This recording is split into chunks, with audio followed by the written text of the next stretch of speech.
स्वर्णोदय दीप्तिम् अखिल भुवन चैतन्य प्रसारम्। నమస్కారం, మన ధర్మం కార్యక్రమానికి స్వాగతం. ఇవాల్టి మన ధర్మం కార్యక్రమంలో మన ధర్మ సందేహాలను నివృత్తి చేసేందుకు మనతో పాటు ఉన్నారు ప్రముఖ ఆధ్యాత్మికవేత్త, ధర్మశాస్త్ర నిపుణులు, మనందరికీ సుపరిచితులైనటువంటి బ్రహ్మశ్రీ ఆచార్య కాకునూరి సూర్యనారాయణమూర్తి గారు. గురుగారు నమస్కారం. నమస్కారం అమ్మాయి. గురుగారు, వామన అవతారం ప్రత్యేకత ఏమిటి? విష్ణుమూర్తి వామన అవతారాన్ని ఎందుకు ధరించాడు? వామనుడు అదితి కశ్యపుల సంతానం. బలిచక్రవర్తి విష్ణు భక్తుడే, కానీ రాక్షస కులంలో జన్మించిన కారణం చేత చక్రవర్తి తమవాడు అనేటటువంటి ఆత్మవిశ్వాసం పెరిగిపోయిన రాక్షసులు దేవతలకు కీడు కలిగించడం ప్రారంభించారు. అనేక విధాలుగా వారు చేసేటటువంటి బాధలను తట్టుకోలేక ఈ దేవతలంతా శ్రీమన్నారాయణమూర్తిని ప్రార్థించగా దేవదేవుడు బలిచక్రవర్తి తనకు భక్తుడే, ఆ కారణం చేత అంతం చేయడానికి కుదరని పరిస్థితి, కానీ ఏదో ఒక విధంగా నియంత్రించాలి. ఈ సంకల్పంతో అదితి కశ్యపులకు శ్రవణ నక్షత్రంలో జన్మించిన వెంటనే పెరిగి పెద్దవాడై 5 సంవత్సరముల వయస్సు గలవాడయ్యాడు. ఆశ్చర్యంతో కశ్యపుడు ఆలోచన చేసి సత్యం గ్రహించి ఈ బాలుడు విష్ణువు అని గ్రహించి వెంటనే ఉపనయనం చేసి, నీవిప్పుడు బ్రహ్మచారివి కనుక నీ జీవితాన్ని నీవే గడుపుకోవలసినది అంటూ పంపించి వేశాడు.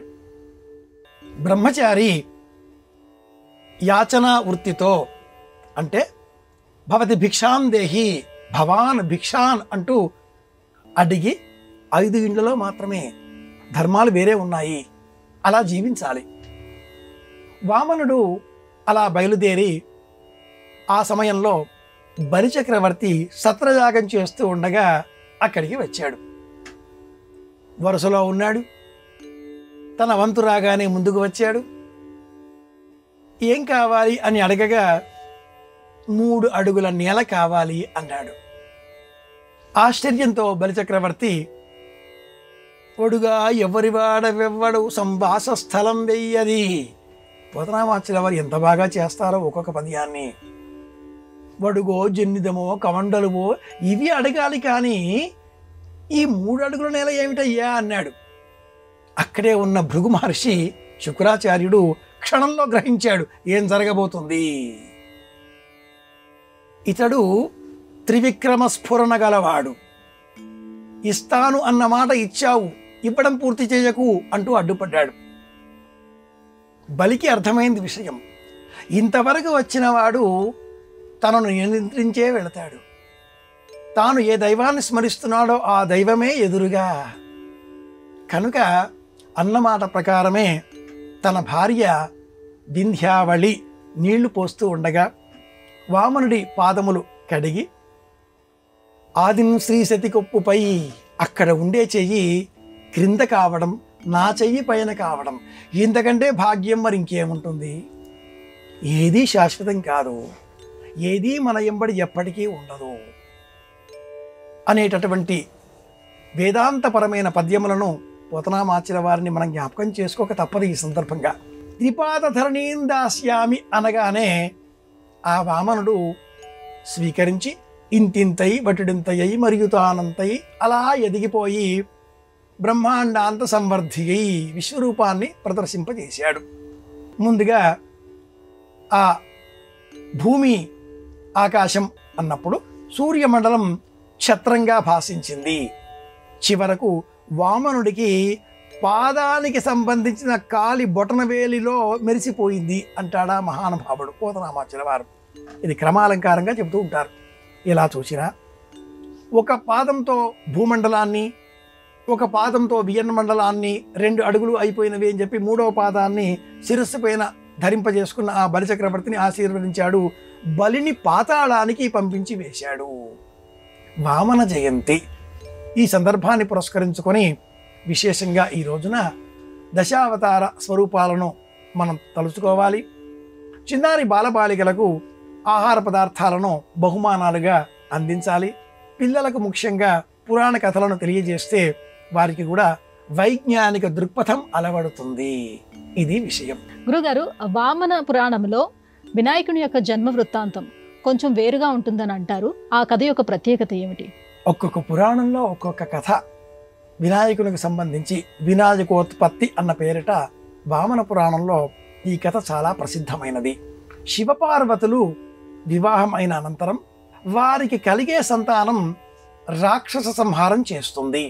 ఈ సంకల్పంతో దేవతలు విశేషమైన ప్రోద్బలాలు అందించిన కారణం చేత మన్మథ దహనం, మేనా, అలాగే ఆ హిమవంతుల అంగీకారంతో పరమేశ్వరుడు పార్వతీదేవిని పరిణయమాడడం, ఆ తదుపరి ఎంతకాలానికి వారికి సంతానం కలగకపోవడంతో పరమేశ్వర శక్తిని పార్వతి భరించలేదా అనేటటువంటి సందేహం దేవతలకు ఏర్పడింది. గంగ అంగీకరించడంతో పరమేశ్వర శక్తి నీటిలో పడిపోవడం, రెల్లుగడ్డిలో శక్తిని పుంజుకోవడం, ఋషిపత్నులు పెంచి పోషించడం, కార్తీకముల చేత పెంచి పెరిగి పెద్దవాడైన కారణం చేత శరవణ భవుడు కార్తికేయుడు జననం ఇలా జరిగింది. అనంతరం దేవతలు పార్వతీదేవికి మళ్ళీ సంతానం కలుగుతుందా అనే ఆలోచన చేశారు. ఎంతకాలానికి ఆ దంపతులు సంతానం కలగడం లేదు. పార్వతీదేవి దేవతల మనస్సులో ఉండేటటువంటి ఆలోచనలను పసిగట్టింది. మాకు సంతానం కలిగితే దేవతలకు ఇంద్రాది పదవులకే కష్టం కలుగుతుంది అని వీరు ఆలోచిస్తున్నారు అన్న ఊహ తెలిసింది పార్వతీదేవికి. అలాగే ఆది దంపతులకు సంబంధించిన అంశం కనుక ఈశ్వర శక్తిని పార్వతీదేవి భరించలేదు అని అంటారా వీరు. ఆ కోపంతో పార్వతీదేవి దేవతలకు సంతానం కలగకుండుగాక అంటూ శపించింది. ఇది వామన పురాణంలో వినాయకోత్పత్తికి సంబంధించిన ప్రత్యేకమైన కథ. అనంతరం దేవతల ప్రార్థన మేరకు పరమేశ్వరుడు ప్రసన్నుడై పార్వతీదేవిని అనునయించాడు. పార్వతీదేవి పరమేశ్వరులకు కలిగిన సంతానం వినాయకుడు. ఈ వినాయకుడు వారి ఆ కైలాసంలో ఉండే భవనంలో మంచం పైన కేరి కేరిమనే శబ్దం వినిపించడంతో పార్వతీ పరమేశ్వరులు లోనికి వెళ్ళి చూచారు. ఆ శయ్య పైన వినాయకుడు కనిపించాడు. వామన పురాణంలో వినాయకునకు గజవదనం లేదు, అలాగే పసుపు ముద్దతో సిద్ధం చేశాడు అనే వృత్తాంతం కూడా ఉండదు. వామన పురాణంలో ఇటువంటి ఇతర పురాణాలకు సంబంధించని వృత్తాంతాలు అనేకం ఉంటాయి. అలాగే విష్ణు ధర్మోత్తర పురాణంలో కూడా సాక్షాత్తు కృష్ణుడే వినాయకుడిగా జన్మించాడు అనే వృత్తాంతం ఉంటుంది. ఆ కథలో వినాయకుడికి నెమలి పింఛాన్ని అలంకరింపజేస్తాడా పురాణకర్త. ఈ నేపథ్యంలోనే నేటి కాలంలో మనం ఎక్కడ ఏ వినాయక మంటపంలో చూసినా ఎన్ని రూపాలు కనిపిస్తూ ఉంటాయి. కృష్ణుడే వినాయకుడిగా, నారదుడే వినాయకుడిగా, బ్రహ్మనే వినాయకుడిగా, శివపార్వతులే వినాయకుడిగా, విష్ణువే వినాయకుడిగా, దత్తాత్రేయుడే వినాయకుడిగా, ఎన్ని రూపాలలో వినాయకుడిని దర్శనం చేసుకుంటామో ఆ రూపాలన్నీ కూడా వాయుపురాణం, వామన పురాణం, కూర్మ పురాణం, మత్స్య పురాణం, అలాగే విష్ణు ధర్మోత్తర పురాణం, ఈ పురాణాలలో అనేక రూపాలను మనం చూడవచ్చు. గురువుగారు, రామాయణంలో సీతకు కలిగినటువంటి కష్టాలు మానవ మాత్రులకు రాకూడదని అంటారు. సీతాదేవికి ఆ కష్టాలు రావటానికి చిలుక శాపమే కారణం అంటారు. ఏమిటా కదా? సీతాదేవికి చిలుకలు శపించాయి అనే వృత్తాంతం పద్మపురాణంలో ఉంది. పద్మపురాణం 55,000 శ్లోకాలతో ఉన్న అతి బృహత్తరమైన గ్రంథం. ఈ పద్మపురాణంలో ఉండే శ్రీరామాయణం కథ చాలా చిత్ర విచిత్రాలతో కూడుకుని ఉంటుంది. ఈ రామాయణంలో దశరథుడికి 4 ఇల్లాండ్రు, ఒక్క కుమారుడున్నాడు. ఆ కుమారుడు భద్రగజం తాకిడికి అంతమయ్యాడు. సంతానం లేని కారణంగా దశరథుడు యజ్ఞం చేయగా లభించిన ఆ యజ్ఞ పాయసాన్ని తన 4 ఇల్లాండ్రకు సమానంగా ఇచ్చాడు. పద్మపురాణంలో ఉండే దశరథుడి నలుగురు ఇల్లాండ్రలో కైకేయి నామం ఉండదు. సుమిత్ర, కౌసల్య, అలాగే మరి ఒక ఇద్దరు నామాలు ఉంటాయి. పుట్టిన ఈ నలుగురు మట్టుకు రాముడు, భరతుడు, లక్ష్మణుడు, శత్రుఘ్నుడు ఇదే క్రమంలో ఉండగా, మరి ఒక వైపున సీతాదేవి జనకునికి లభించిన అనంతరం ఈ సీతాదేవి ధనుర్భంగం నిమిత్తమై వచ్చేటటువంటి రామచంద్రమూర్తిని చూచింది. ఈ రామచంద్రమూర్తి రూపాన్ని మనసులో తలుచుకుంటూ ఉద్యానవనంలో విహరిస్తూ ఉండగా 2 చిలుకలు కనిపించాయి. సీతాదేవి ముచ్చటతో ఆ 2 చిలుకలను తెచ్చి బంధించింది.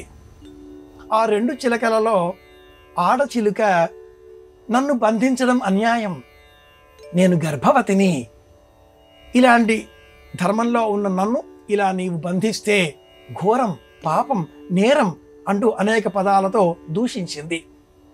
బాల్య చాపల్యంతో సీతాదేవి అవన్నీ కూడా వేళాకోళంగా భావన చేస్తూ అలాగే వింటూ ఉన్నది. కాసేపు అయ్యాక కరుణారస పూర్వకంగా ఆ ఆడచిలుక దిగాలుతో గుండె పగిలి మరణించింది. అది చూచిన మగచిలుక గర్భవతి అన్న ఆ రూపం కూడా గ్రహించకుండా, నాకు నువ్వు దూరం చేశావు కనుక నీవు కూడా గర్భవతిగా ఉన్నప్పుడు నీ భర్తకు దూరమై ఇదే విధంగా విలపిస్తావు అంటూ మగచిలుక కూడా అంతమైంది. గుండె ఆగిపోయి మరణించింది. పద్మపురాణంలో ఇలాంటి అవాల్మీక అంశాలు కోకొల్లలు. ఇలా ఎందుకు వచ్చాయి అంటే, ఆనాటి కాలానికి సంబంధించిన సమాజంలో ఉండే ఇతర సందర్భాలు, మానవ జీవనాలలో ఉండే వృత్తాంతాలను పాత్రలకు అనువదించి ఆ రకంగా కథనాలను సిద్ధం చేయడం. ఈ కారణంగానే ఆ మగచిలుక శాపాన్ని పూర్తి చేస్తూ, ఇంతకు ఇంత నేను బదులు తీసుకుంటాను, నీ రాజ్యంలోనే భవిష్యత్తులో ఒకానొక వంశంలో జన్మించి నిన్ను రాముడు తీసుకుని వచ్చిన తర్వాత ఇది అధర్మం అంటూ ప్రచారం చేసి నీవు అడవులకు పోయే విధంగా చేస్తాను అని శాపవాక్యాన్ని పూర్తి చేసి చనిపోయింది. ఆ కథనమే మనం రజక వృత్తాంతంగా శ్రీరామాయణంలో తలుచుకుంటూ ఉంటాం. ఇది అవాల్మీకాంశం పద్మపురాణంలో ఉన్న కథ. ఇది విశేషం. చిలకల శాపం అంటారు ఈ వృత్తాంతాన్ని. గురుగారు, భాద్రపద మాసంలో గృహప్రవేశం చేయొచ్చా లేదా? గృహ ఆరంభం, గృహప్రవేశానికి వేరువేరుగా ముహూర్తాలు ఉంటాయా? భాద్రపద మాసం గృహప్రవేశాలకు చెప్పిన మాసం కాదు. ఈ మాసంలో గృహప్రవేశం చేస్తే అగ్ని ప్రమాదం చోటు చేసుకునే అవకాశం ఉంటుంది అని మనకు మత్స్య పురాణం వివరిస్తుంది. గృహప్రవేశ, గృహ ఆరంభ సంబంధిత మాస నియమాలను మత్స్య పురాణం తెలియజేస్తుంది. ఏ మాసంలో మంచిది, ఏ మాసంలో మంచిది కాదు. శ్రావణ మాసంలో గృహప్రవేశం చేస్తే ఆ ఇంటికి సేవకులు లభిస్తారు, కానీ గృహ ప్రారంభం చేయకూడదు. భాద్రపద మాసంలో గృహప్రవేశం, గృహారంభం రెండూ యోగ్యం కావు, అగ్ని ప్రమాదం. మాఘాది పంచకములలో మాఘం, ఫాల్గుణం, చైత్రం, వైశాఖం, జ్యేష్టం ఈ మాసాలలో గృహప్రవేశం కానీ గృహారంభం కానీ నిర్వహించినట్లయితే ఆ ఇల్లు శతమానం 100 ఏళ్ల కాలం పాటు కలకాలం ఉంటుంది. ఇలాంటి నియమాలను మత్స్య పురాణం వివరిస్తుంది. ఇక గృహ ఆరంభం, గృహప్రవేశం వీటికి సంబంధించిన ముహూర్త నియమాలలో రెండింటికి అపరాహ్నం, మధ్యాహ్న ముహూర్తం, అభిజిన్ ముహూర్తం పనికిరాదు. గృహారంభమైన గృహప్రవేశమైన అభిజిన్ ముహూర్తంలో చేయకూడదు. బ్రాహ్మీ ముహూర్తంలో ఆచరించవచ్చు, లేదా సూర్యోదయానంతరం మొదటి లగ్నంలో ఈనాటి కాలం చేస్తున్నారు. పూర్వకాలంలో మట్టుకు పంచ ఉషఃకాల అన్న నియమాన్ని అనుసరించి సూర్యోదయం కంటే పూర్వమే బ్రాహ్మీ ముహూర్తంలోనే గృహప్రవేశం, శంకుస్థాపన పేరిట గృహారంభం నిర్వహించేటటువంటి వారు. ఇది విశేషం. గురుగారు, షోడశ గణపతుల ప్రస్తావన ఏ పురాణంలో ఉంది? రామాయణంలో కూడా వినాయకుని స్మరణ ఉందా? గణపతులు అనేకం. గణానాం పతయే నమః అనేటటువంటి సంకల్పంతో గణపతి అన్న శబ్దాన్ని మనం వింటున్నాం. ఈ దేహానికి త్రిభంగి అన్న పదం ఒకటి ఉంది. కృష్ణుడు త్రిభంగినే నమః ఆ రూపంలో దర్శనమిస్తూ ఉంటాడు. శ్రీకృష్ణ కమలనాథో వాసుదేవస్తనాతన వసుదేవాత్మజ పుణ్యో లీలా మానుష విగ్రహ శ్రీవత్సకౌస్తుభధరో యశోదా వత్సలో హరి. త్రిభంగినే నమః చతుర్భుజాత చక్రాసి గదాశంఖ అద్యుతాయుధ నామావళిలో కాలి మడమ ఒకటి, నడుము మడమ ఒకటి, తల మడమ ఒకటి, ఇలా మూడింటిని మడిచే విధంగా మనం చూస్తుంటాం. త్రిభంగి పరమేశ్వరుడు కృష్ణుడు. మానవ దేహాన్ని ధరించిన మనము 8 స్థలాలలో అలా దేహాన్ని మడిచేటటువంటి శక్తిని కలిగి ఉంటాం. మెడ, మోచేతులు, ఇలా చేతి ముంజెయ్యి, మోకాళ్ళు, నడుము, పాదాలు. ఈ 8 కూడా ఒక శక్తి ఉంటుంది. మోకాలిలో గుజ్జు అరిగిపోయింది అంటారు, కీళ్ల మార్పు కావాలి అంటారు, వృద్ధాప్యం కనిపించే స్థలాలు ఇవే. వీటికి అధిపతి గణపతి. గణపతిని ఉపాసన చేస్తే వృద్ధాప్యం రాదు. అలాంటి ఆ గణపతికి సంబంధించి గణేశ పురాణం, ముద్గల పురాణం అనే 2 పురాణాలతో పాటుగా బ్రహ్మాండ పురాణం, బ్రహ్మవైవర్త పురాణం అనే పురాణాలు తెలియజేస్తాయి. విష్ణు ధర్మోత్తరలో ఉన్నట్లుగానే ఈ బ్రహ్మవైవర్త పురాణంలో కూడా కృష్ణుడే వినాయకుడిగా జన్మించాడు అనే వృత్తాంతం కనిపిస్తుంది. ప్రత్యేకంగా ముద్గల పురాణంలో గణపతికి సంబంధించిన 16 రూపాలు ఉన్నాయి. సుముఖశ్చేగతంతశ్చ కపిలో గజకర్ణిక లంబోదరశ్చ వికటో విఘ్నరాజో గణాధిపా ధూమ్రకేతు గణాధ్యక్ష. ఇలా షోడశైత నామాని 16 నామాలలో గణపతి రూపాలను మనకు ముద్గల పురాణం వివరిస్తుంది. అలాంటి గణపతిని మనం భాద్రపద మాసంలో భద్రకరమైన జీవితాన్ని అనుగ్రహించవలసినదిగా ప్రార్థన చేస్తూ ఉంటాం. ఈ 16 గణపతుల రూపాలకు భిన్నమైన మరి ఒక విధమైన పేర్లతో తరుణం బాల విఘ్నేశం అనే పేరిట 16 రూపాలను మనకు గణేశ పురాణం మరి ఒక విధంగా కూడా వివరిస్తుంది. మొత్తం మీద 32 విధాలుగా ఉండే గణపతులలో 16 గణపతులనైనా మనం స్మరించుకోవాలి. యాత్రాకాలే ప్రయాణం చేసే సమయంలో స్మరిస్తే యాత్రలో కలిగే విఘ్నాలన్నీ తొలగిపోతాయి, కార్య సాధన చేకూరుతుంది, కార్యఫలం సిద్ధిస్తుంది. ఇలాంటి ప్రయోజనాలతో షోడశ గణపతులను స్మరించాలి. ఇది విషయం. గురువుగారు, మనకు తెలిసినంత వరకు పురాణాలు 18. వీటిలో ఏ విషయాలు ఉన్నాయి, ఎన్ని శ్లోకాలు ఉన్నాయి? పురాణమిత్యేపి నసాధు సర్వం.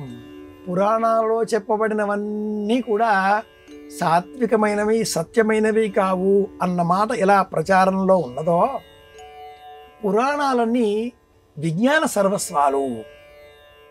సర్గశ్చ ప్రసర్గశ్చ వంశో మన్వంతరాణి చ వంశానుచరితం చేతి పురాణం పంచలక్షణం అనేటటువంటి అగ్నిపురాణ సంబంధిత వాక్యాన్ని స్మరించుకుంటే అమరకోశంలో కూడా ఈ శ్లోకం కనిపిస్తుంది. శ్లోకాలన్నీ కూడా ఒకదానిలో ఉండి మరి ఒకటిగా కనిపిస్తూ ఉంటాయి. పురాణాలలో చరిత్ర, రాజవంశ చరిత్రలు, దేశ చరిత్రలు, సంస్కృతి, సభ్యత, సంస్కారము, సంప్రదాయము, నాగరికత, పౌరజీవనము, సనాతన ధర్మము, ధర్మశాస్త్ర విశేషాలు సమస్తము పురాణాలలో ఉన్నాయి. ఈ పురాణాలెన్ని అన్న ప్రశ్న వేసుకున్నప్పుడు 18 అనే మాటను పెద్దలు మనకు కుదిరించి చెప్పారు. ఎందుకు ఇలా చేశారు అంటే 18 పూర్ణ సంఖ్య, 8 + 1. మహాభారత యుద్ధంలో పాల్గొన్న వీరులు 18, మహాభారత యుద్ధం 18. ఇలా చెబుతూ 18 పురాణాలు, 18 ఉపోప పురాణాలు, 18 ధర్మశాస్త్రాలు, 18 యోగశాస్త్రాలు, ఇలా అనేక విషయాలలో 18 అన్న సంఖ్యని ప్రమాణంగా స్వీకరించాయి. భద్వయం మద్వయం చేవ భ్రత్రయం వచతుష్టయం అనాపలింగ కూష్కాని పురాణాన్ని పృథక్ పృథక్. ఈ 18 పురాణాలను జ్ఞాపకం ఉంచుకునే శ్లోకాన్ని కూడా ప్రాచీనులు అగ్ని పురాణంలోనే చూపిస్తూ పురాణాలు 18లో 4 లక్షల శ్లోకాలున్నాయి అనే అంశాన్ని స్కాంద పురాణంలో వివరించారు. 81,000 శ్లోకాలతో స్కాంద పురాణం ఉంటుంది. 14,000 శ్లోకాలతో గరుడ పురాణం, 18,000 శ్లోకాలతో భాగవతం, అలాగే 24,000 శ్లోకాలతో అగ్ని పురాణం, బ్రహ్మాండ పురాణం, బ్రహ్మవైవర్త పురాణం, కూర్మ పురాణం, మత్స్య పురాణం, ఇవన్నీ కూడా ఇందులో ఏమున్నాయి? అనేక పురాణ కథనాలు ఉన్నాయి. ఉదాహరణగా మనం అగ్ని పురాణాన్ని స్వీకరిస్తే ఇందులో 24,000 కావమ్మాయి 14,000 శ్లోకాలు ఉన్నాయి. ఈ 14,000 శ్లోకాలు అగ్ని పురాణంలో 383 అధ్యాయాలలో సమస్తమైన విషయాలు ఉన్నాయి. చంద్రవంశరాజుల చరిత్రలు, సూర్యవంశరాజుల చరిత్రలు, వ్యాకరణంతో సహా, యోగశాస్త్రంతో సహా, జ్యోతిష శాస్త్రంతో సహా. ఆ మాటకు వస్తే వాయుపురాణానికి పురాణం అంతా కూడా జ్యోతిష శాస్త్ర సంబంధితమే. సంపూర్ణమైన వాయుపురాణం 80% జ్యోతిష శాస్త్ర సంబంధితం. ఖగోళ విజ్ఞానం అంతా ఈ పురాణాలలో ఉంది. సైన్స్ని సైన్స్ లాగా కాకుండా కథల రూపంలో ఇవి మనకు వివరించాయి. కాబట్టి ఎవరైనా కూడా పురాణ కథలు పుక్కిటి పురాణ కథలు అంటూ ఉంటారు. కానీ ఆ కథలలో ఉండే అంతరార్థాన్ని విశ్లేషణాత్మకంగా వివరించి చూస్తే మట్టుకు ప్రతి పురాణ కథ ఖగోళ విజ్ఞానాన్ని అందించేది, లేదా నీతి, పారమార్థిక విజ్ఞాన అంశాలతో పాటుగా బుద్ధిని ప్రచోదనం చేసేది కూడా అవుతుంది. ఇది విషయం. గురుగారు, కల్కి అవతారం విష్ణుమూర్తి దశావతారాలలో ఒకటి. ఈ కల్కి కూడా గణపతి సహాయం చేశాడా? ఆ గణపతి పేరేమిటి? షోడశ గణపతులలో ధూమ్రవర్ణ గణపతి ఒకరు. కల్కి గుర్రం పైన స్వారీ చేస్తూ చేతిలో ఖడ్గాన్ని ధరించి దుర్మార్గాన్ని అంతం చేసే విధంగా శంబల నగరంలో జన్మించి ప్రపంచమంతా కూడా దుర్మార్గాన్ని అంతం చేస్తాడు అని మనకు భవిష్య పురాణం వివరిస్తుంది. అయితే ఈ భవిష్య పురాణాన్ని అనుసరించి ఈ కల్కికి సహాయం చేసేటటువంటి శక్తి పేరు గణపతి. ఆ గణపతి ధూమకేతువు. ధూమ్రాధ్యక్షుడు, ధూమకేతువు అన్న పేరిట మనం గణపతిని చెబుతూ ఉంటాం కదా షోడశనామాలలో. ఆ గణపతి నీలవర్ణంతో చతుర్భుజుడై అశ్వము అంటే గుర్రాన్ని అధిరోహించి కల్కికి మార్గదర్శనం చేస్తాడు అని భవిష్య పురాణం వివరిస్తుంది. ఇలా మనం చూస్తే గణపతి లేని పురాణం కానీ, గణపతి వివరం లేని అంశం కానీ ఉండదు అనడం అతిశయోక్తి కాదు. భవిష్యత్తులో రాబోయే అవతారం కదా కల్కిది అనుకుంటే, గతించిన 28 మహాయుగాలలో కలికి జన్మించే ఉంటాడుగా 27 సార్లు. అలా మనం చూస్తే పూర్వపు కల్పాలలో ఉండేటటువంటి కథ ఈ గణపతి కథ. అతడు ధూమకేతువు. వాహనం గుర్రం. గమనిస్తే గణపతికి నెమలి వాహనం, ఏనుగు వాహనం, ఎలుక వాహనం, గుర్రం వాహనం, సమస్త జీవకోటిని గణపతికి వాహనంగా మలిచినవి ఈ పురాణాలన్నీ కూడా. ఇది విశేషం. గురుగారు, ఇవాటి మన ధర్మం కార్యక్రమంలో మాకు వచ్చినటువంటి ఈ ధర్మ సందేహాలన్నీ కూడా నివృత్తి చేసినందుకు ధన్యవాదాలండి. కృష్ణార్పణం. ఇది ఇవాటి మన ధర్మం కార్యక్రమం. రేపటి మన ధర్మం కార్యక్రమంలో మళ్ళీ కలుసుకుందాం. నమస్కారం. ఈ కార్యక్రమాన్ని తిరిగి చూడాలనుకుంటే www.youtube.com/ETV Life Spiritual లో చూడవచ్చు.